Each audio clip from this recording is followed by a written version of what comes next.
بسم الله الرحمن الرحيم. وما كان جواب قومه إلا أن قالوا أخرجوهم من قريتكم إنهم أناس يتطهرون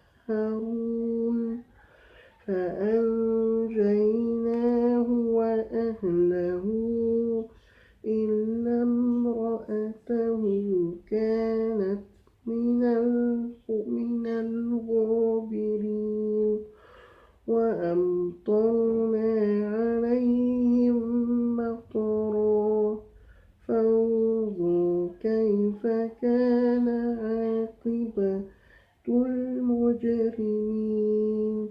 وإلى مدين أخاهم شعيبا قال يا قوم اعبدوا الله ما لكم من إله غيره قد جاءتكم بينة من ربكم فأوفوا الكيل والميزان ولا تبخسوا الناس